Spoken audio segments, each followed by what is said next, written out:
Good morning, everyone. Welcome to Talking Horses. Greg Wolf and Andy Serling as we kick off another week of action. We will not be on America's Day at the Race today, but Greg and I will be on between races, sometimes together, sometimes not. 2 races we're doing together, right? We are. Okay. Race 3, which kicks off the Pick 6, the carryover, $33,000. But I'm looking for the card. And, it's interesting. I am too. There's only 2 scratches, one part of an entry, one actually a very logical horse, Carry scratch, but all the other scratches are MTOs or AEs. I was trying to beat that horse. Big scratch, though, no question. Yeah. I was not trying to beat her, but she is coming out, so everyone will beat her, theoretically. Head over to Naira Bets. Use the promo code MATCH200. We'll match the $200 of your initial deposit. That's got to be Carl, right? Now a dual grade winner, grade 1 winner. Potentially the favorite for the Breeders' Cup. Mile. He could be, right? I mean, he's got to be the favorite of the Americans. The European contingency, not that strong. I know Porta Fortuna, who's the best 3-year-old filly, is coming, but she's good, but she's not, one of these overwhelming horses. There are no modern games in there, for instance. No. And I think there's a Godolphin horse that won the Prix de la Forêt that got a good figure. It's kind of an improving horse that's coming, but it's not. There isn't that really strong. There's no Inspiral type. There aren't modern games. There aren't those type of Euros. I don't think this year in the mile division. Notable Speech is coming. I'm sorry. The horse who won the Guineas, bombed in the St. James Palace, won the Sussex, bombed in the he bombed in the Prix de Moulin. I don't think he won the La Forêt. Maybe the La Forêt winner's coming though. I'm not sure. Anyway, we'll see more of that. It's only like 2 weeks, I think, until the. It's amazing. Is the Prix next week or the week? Probably the week after, right? Probably Wednesday the. Pre-entries? Yeah, I'm thinking like 13, 14, 15, 16. Wednesday the 23rd, probably, the pre-entries. We got a little time. Right, and then there's like 5 days later they draw the races, but it's coming up pretty soon. All right, what else do we have? By the way, who's looking very good and growing into himself, finally? Who? Fierceness. Oh, I read Dave Grant's article. I just saw him. I teased him. I said, I hear Fierceness is so big right now they can't even fit him in the stall. He's getting bigger and bigger, and if he doesn't draw an outside post and get a soft pace, it doesn't matter how big he is. But we have a slight difference of opinion on Fierceness. I want to see him win a race when everything doesn't go perfectly for him. So far, he's 0 for in those situations. Track stats. It would take, it's interesting. At this point, probably the only way he's not 3-year-old champion is if Sierra Leone wins the Classic, right? Well, that's not going to happen for one, but well, 2. It is going to happen. It's very possible, but 2. What if he runs up the track? Dornick resume, Fierceness resume. What do you think? Dornick's not running. I thought it was closer than a lot of people. I think it's very close. I thought it was close. So let me just ask you this. Forget the horses. Forget the horses. If you had, what 2 races would you rather have on your resume? Belmont Haskell or Travers, Jim Dandy, Florida Derby? That's 3. No, I think that, what's funny? I made the argument for Dornock after the Travers. I don't see why he's still not. Everybody told me I was out of my mind. Well, you're not. I don't disagree with you. I agree. The Belmont and the Haskell are 2 huge wins. Yeah. I mean, right. I think it's fair to say that the biggest races are the Triple Crown races, the Haskell and Travers. Mm-hmm. Yeah, no And question. so he's won 2 of them. No, I think that's very fair. Now, does he get hurt by the fact that he ran so badly in the Travers, and I wouldn't. I mean, well, he got retired after that, so. Right, but I'm just saying. I think I tend to agree with you, to be honest with you. But Fierceness would have to totally bomb in the Travers.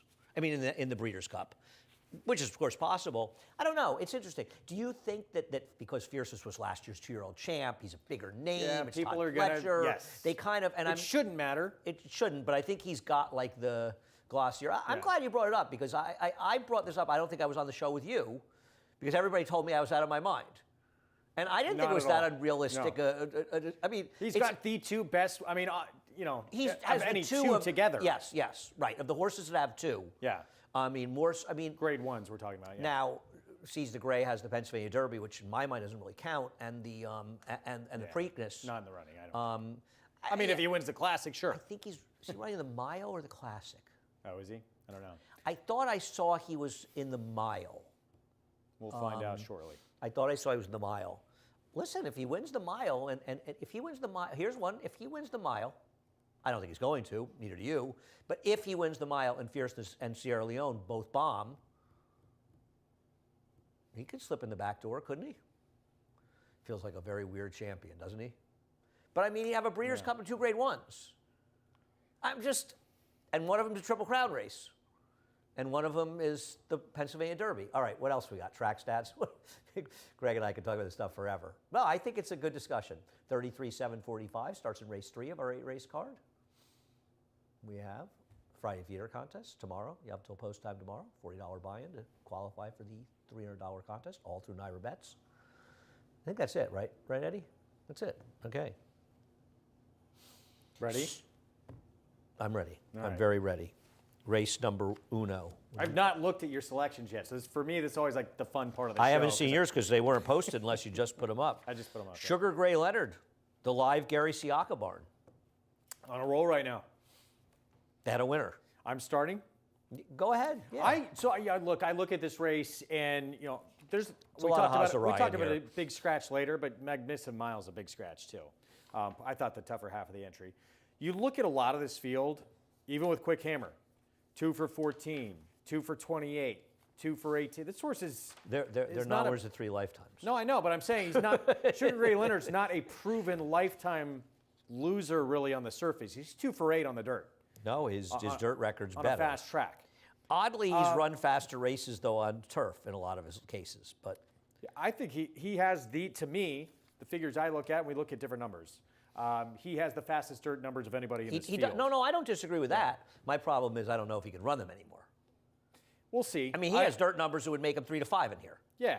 I'm willing to forgive. If you think you can't run him anymore, I forgive that race. He's never been really that good on an off track. I forgive that last race on the dirt. I forgive the race before that because he went straight to the bench. Talking Faro, win for gold. That I know we're talking a long time ago. Based off that race, he should probably be odds on in here. But yeah, can he reproduce it? Of course, there's a question mark. I just think he's way better than any other horse in this race on the surface, and we have a lot of horses, as I mentioned, just with awful records. He has races that could win this race. I think his form is completely disintegrated. But here's my question to you. He's 7-2 more. He's 7-2 now. He was 5-1 morning line. See, yeah. I thought he looked at him like he'd be a big price in here. I'd want a big price on him, wouldn't you? You're not going to bet him 7-2 in here, are you?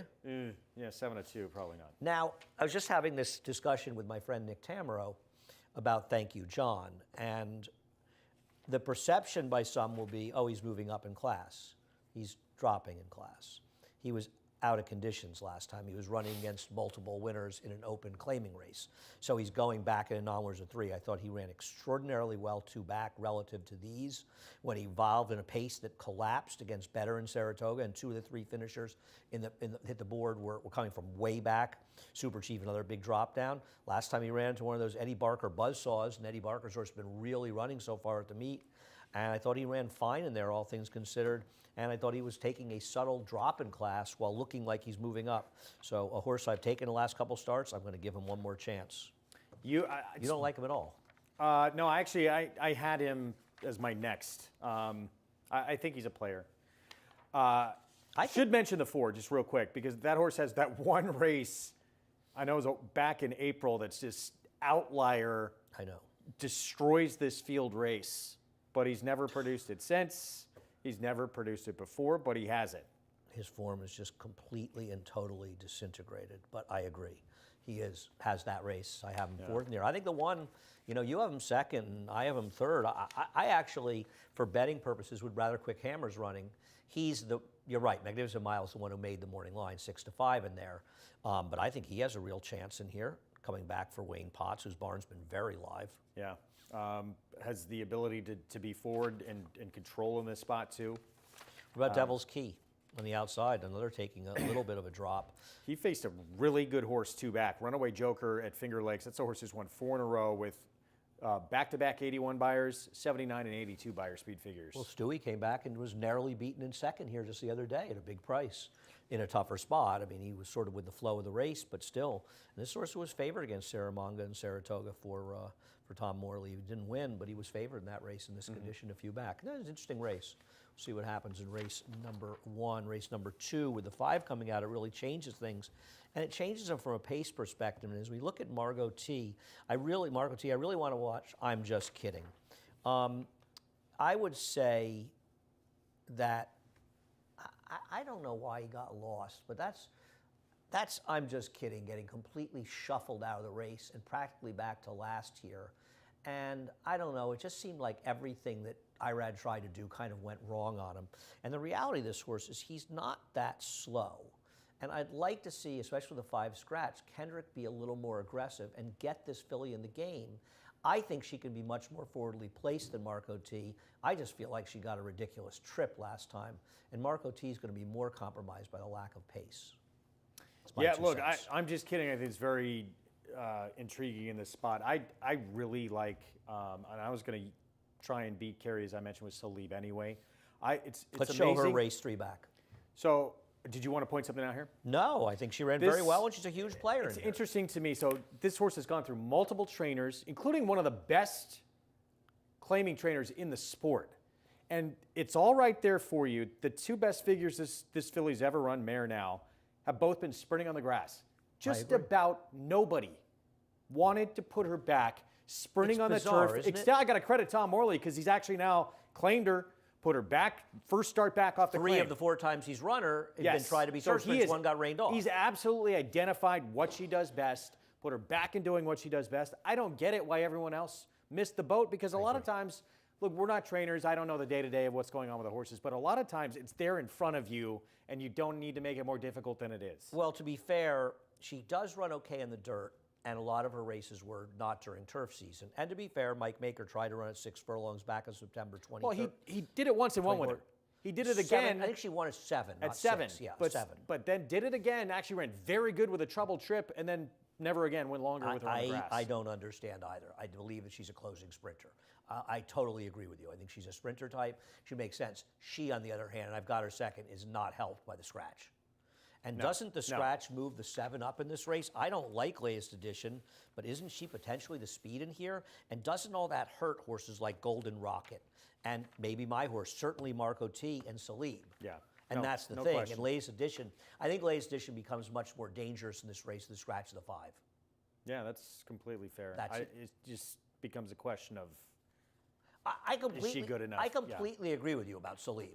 She's a turf sprinter, and it's like she's been rained off a couple times, but she has spent an awful lot of races. I don't know why you would run her long on the turf when she just wants to go short. Race number 3 kicks off the pick 6, and I don't think it's an easy race to kick it off. Now, maybe in the 3rd race, the number 6, Brown Sugar Babe, who we'll look at here, is just going to win.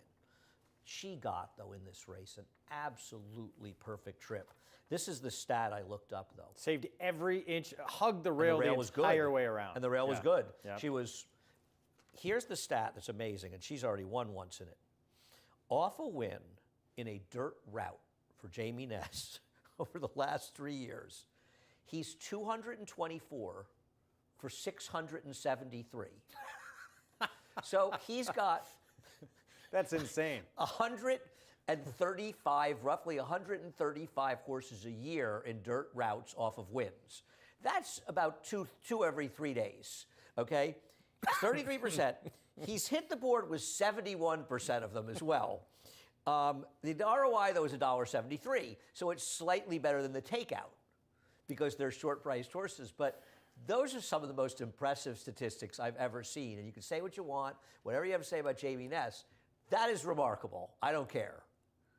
That's 673 of them. Should not exist, that number. It's insane.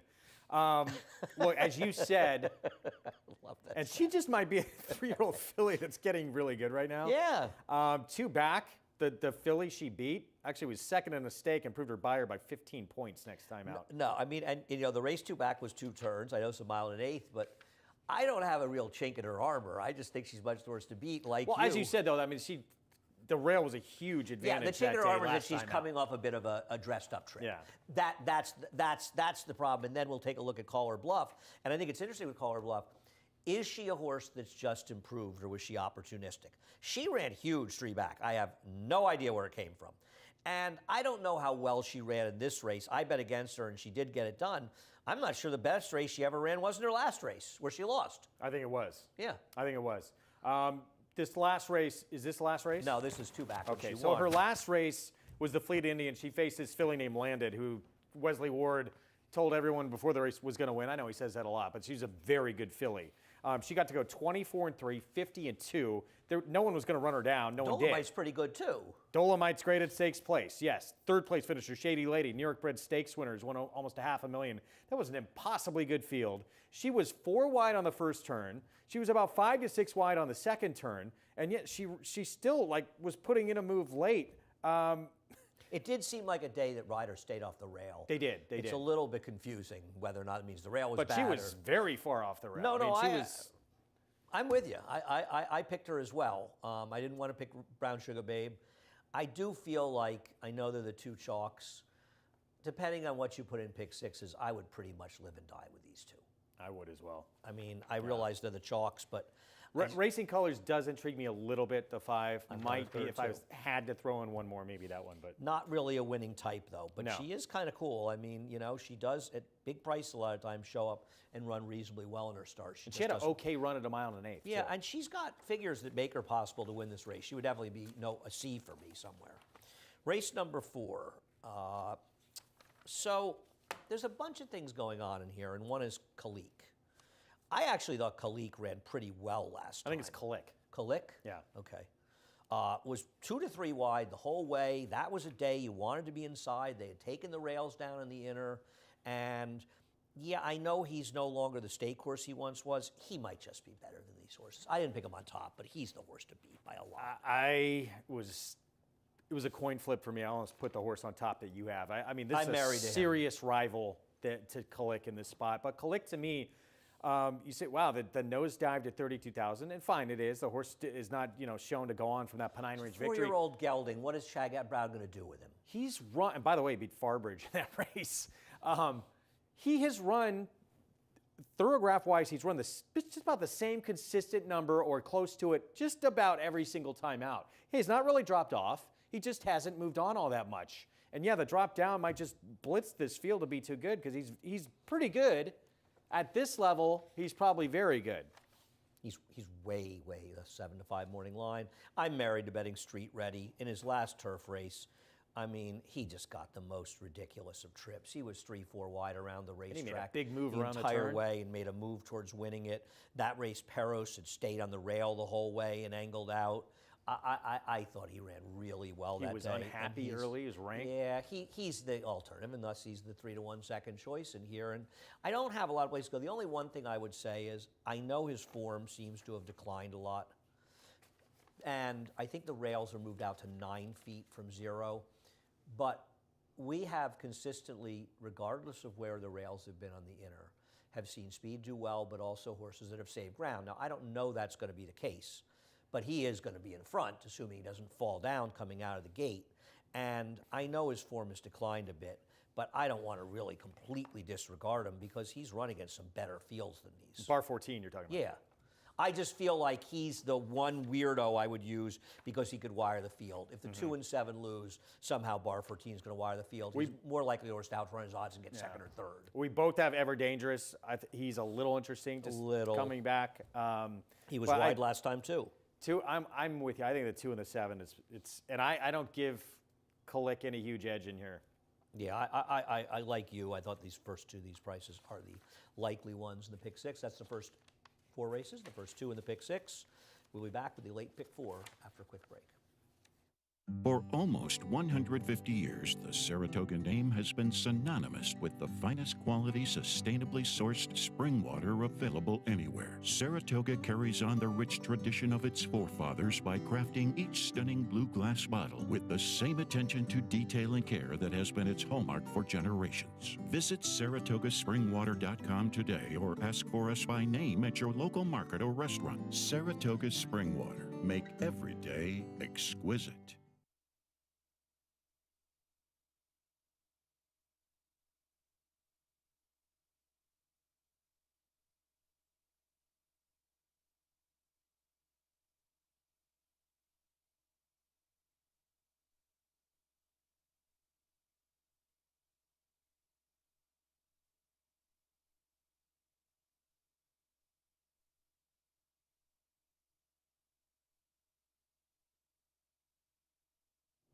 back, Greg and Andy. Race number 5. This is a tough one. Is not an easy race. I'll show a video of the horse, Our Funny Business, that I put on top in here without an enormous amount of conviction in this race. And Everly's Girl finished 3rd in here. I thought Our Funny Business made a pretty strong run. Now she's got to try to do it again. But there feels like there's enough speed signed on in today's race, more so than last time. And I thought I'd take her. Maybe the Misselli barn is kind of waking up. But I got to tell you, I had a lot of trouble with this race. It's the most difficult race on the card. Not that we're going to be right everywhere else, but just to come up with someone to like in here, extremely difficult. Much There is easier quite to a bit make of pace. reasons not to take anybody in this Yeah. race, right? Yeah, she's a major player. How bad was that trouble at the beginning, too? I didn't think it was anything significant. I think those hit the gates are pretty minor for the most part. What is the Ghostly Girl story? So with Ghostly Girl, I just feel like this is a filly who's kind of coming into her own. So 4 starts back, she ran the best figure of her career. Now she's paired up that number back to back. And when she got beat was it Back by Gold at Saratoga? That was, I actually loved that filly today. Romero Mirage was on board that day, and she was way the horse to beat. She was a crazy price. Way like the horse to 11 beat in one that or race. something. The only reason she was a price, it was Romero, who I believe that was his first win of the meet, and she was coming off a layoff. But it was insane that she went off the number she went off at, I think just over 10 to 1. So that's a tougher than look 12-5 she's coming out of as well. I agree with that. Does avoided claim bother you at all, or just don't know anything what to do with them anymore, so it doesn't make any difference? You just have to ignore them. It's a guessing game, right? I don't know. I'm not knocking anybody in here. I had her open. I didn't pick her, but I had her open. I have my First Love open, who's coming off the claim. Yeah, I'm intrigued by that Not that Rob App's been winning a lot of races, but I thought she was far from impossible here. What about a horse like Condiment Girl? She's been claimed by Wayne Potts. That's why I would use her, but I thought she was absolutely awful last time. I mean, Mont Petit Choux, as the favorite, didn't break, moved up outside of her and just crushed her. Why am I supposed to like her off that last race? Thought the rail was good. She was down inside. I didn't have an excuse at all for her. Not that she can't potentially, win. though, the quick of the quick in here? Potentially, but the pace projector has horses like the 7, your horse, the 9 forward in this race. Yeah. Maybe she is the speed of the speed. What do you do with Pretty Extreme? She to me, Pretty Extreme's the big question mark in here, because dropped from allowance optional 62 to 25 for Linda last start, and that was the favorite. It did not run at all. She was wide and the rail was good, but doesn't matter. She was brutal. She was basically eased. Now again, 25 down to 12. Can't be that bad again, or can she? I'm not using her. She absolutely could rebound. She's the decision of the race. I mean, she's the morning line favorite. She takes the big drop, but I agree. I mean, I'll put it this way. She's a horse I would never bet on, but I have to have her somewhere. Defensively, you probably yeah. would, I mean, it depends where you're going in the other races. At this point, where are the prices? And so far, we're not using a lot of prices in our first 2. So right now, you sort of can stay away from her. It depends where we find prices later in the card, if we do at all. Race number 6.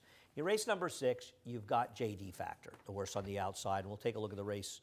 I think this is 4 back when finishing 2nd on May 5th. To Doc Sullivan? Yeah. I mean, obviously, he was in a great stakes quality allowance last time. But I got to tell you something. They are dumping this horse. He may just win because he's going to win because there's just not very good field in here. And he is a must use high in your pick 6s. But I don't want to bet on this horse, Greg. He's bad. He's been bad the last couple of starts, but the drop is so significant. Yep. You talk about the race he's coming out of, the horse you love, 2 back Reddington, who won at Saratoga. Then he runs a 93 Buyer, 36 to 1 upset next time out. But also, second place finisher in that race. Multiple graded stakes? General Banker. I'm sorry, back-to-back 90-plus Buyers, that horse. It's possible those races are good enough to win this race. Yeah. Even though he ran, obviously, theoretically badly in them. He's had no chance in those races. What was he doing in there? He's got, just a few starts ago, that Doc Sullivan race wasn't that long ago. But he is a total dump job. I mean, no question. Total dump job. Yep. And they, claim me as quickly as you can. But they're not fooling around running for 35 and exposing him, so when he ends up dropping him down to 20 or 16, nobody wants him. they're saying we got to get rid of him and we got to get rid of him now. He doesn't have to beat much in here, though, does he? No, he's way the horse to beat. I've got him second, but I didn't want to put him on top. And I have a bit of a thing for Royal King. We'll take a look at his last race on the dirt. Race is 2 back, and I think I'm going to start by showing the start. He is the number 5.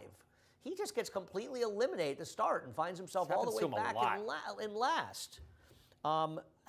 This was not really his fault. He was bumped hard. I mean, this was a serious bump. Broke a little slow and got bumped. And, I mean, I thought he ran pretty darn well in this race, all things considered, making this huge wide run. It's not like he ever stopped sort of coming.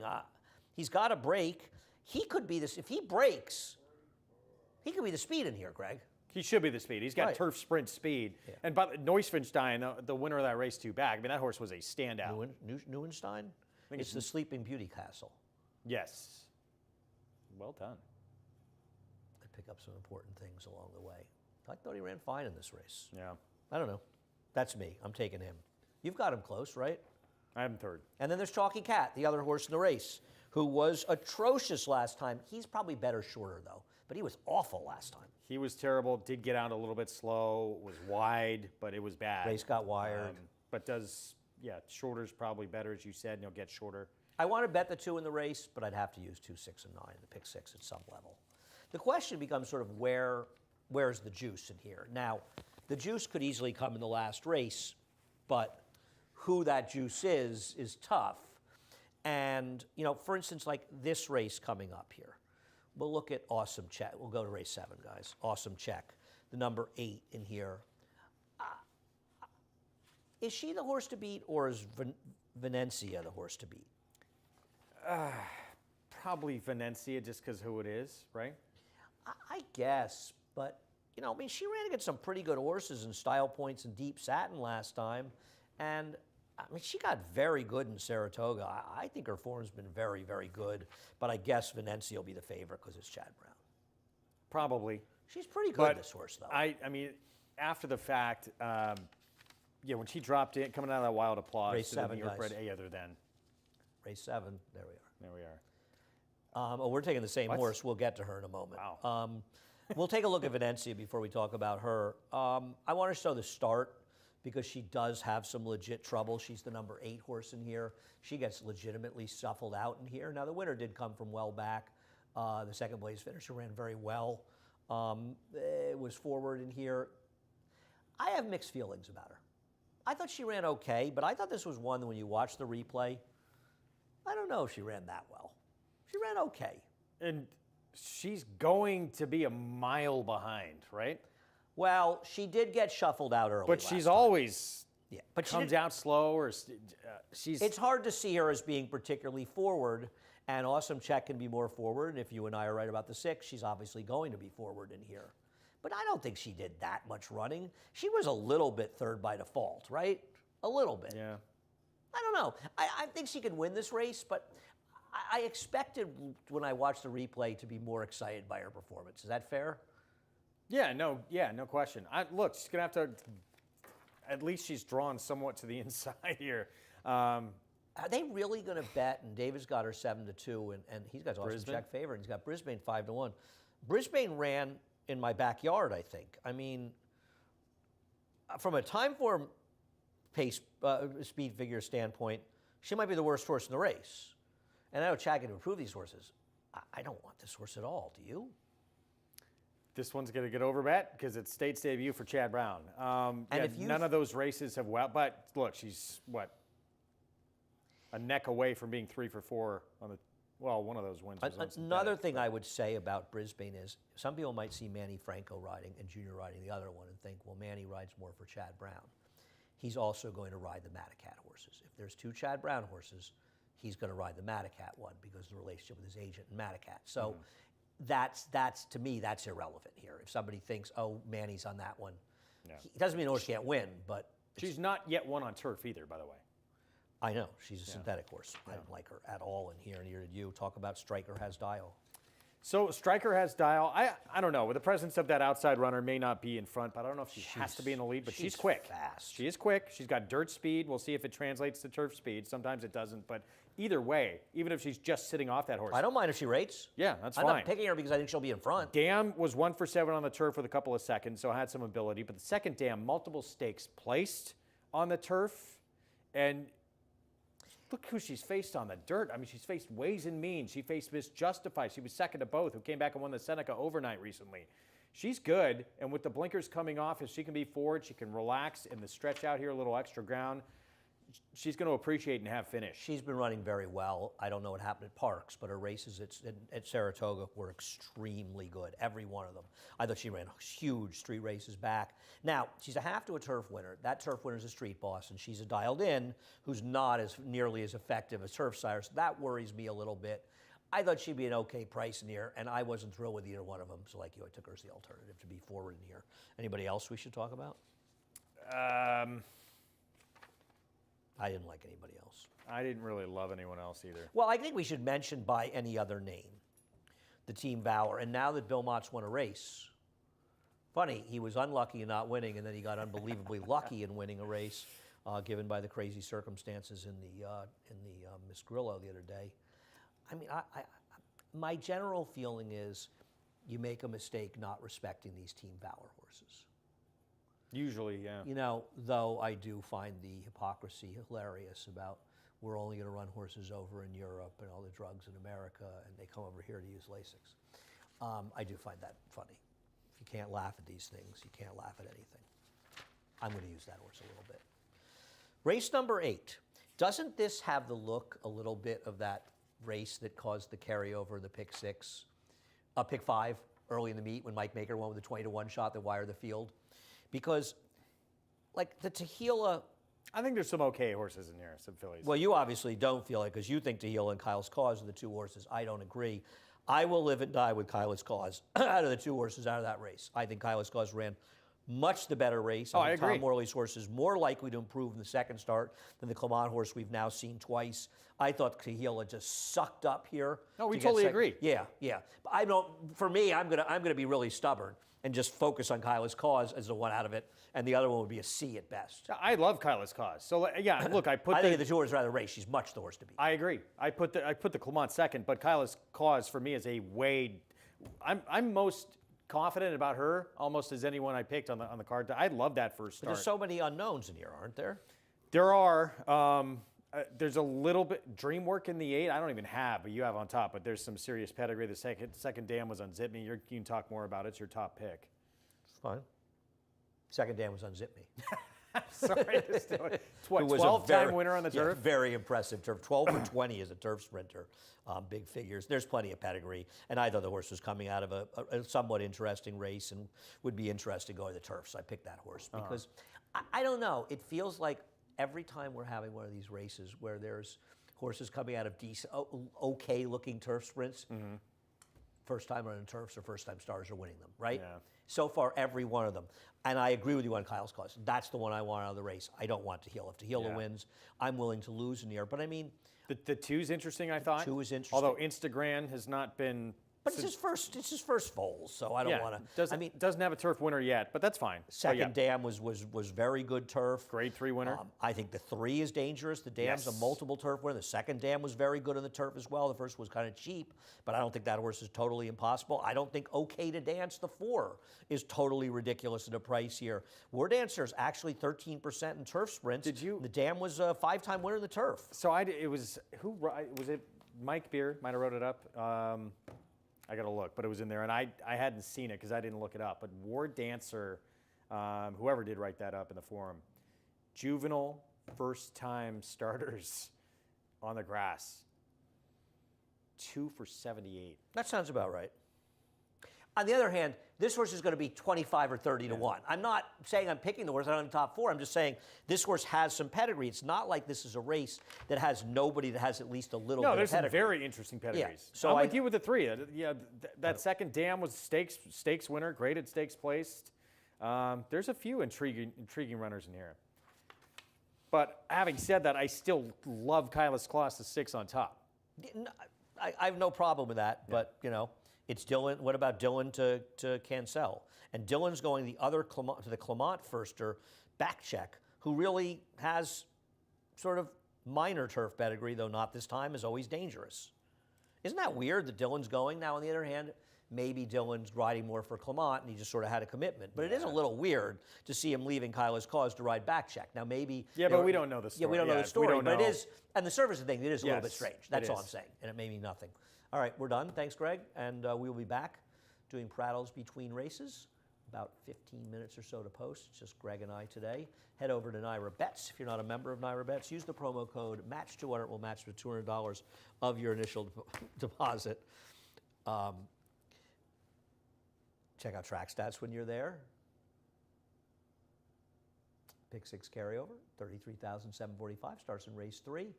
And last but not least, $40 buy-in is a feeder contest to Saturday's $300 contest. That's tomorrow. You'll have until post time tomorrow to sign up. Get all the information at nairabets.com/contest. Greg and I will see you in a little bit. Chris Griffin will have the reprise scratch and changes first. For almost 150 years, the Saratoga name has been synonymous with the finest quality, sustainably sourced spring water available anywhere. Saratoga carries on the rich tradition of its forefathers by crafting each stunning blue glass bottle with the same attention to detail and care that has been its hallmark for generations. Visit SaratogaSpringwater.com today or ask for us by name at your local market or restaurant. Saratoga Spring Water. Make every day exquisite.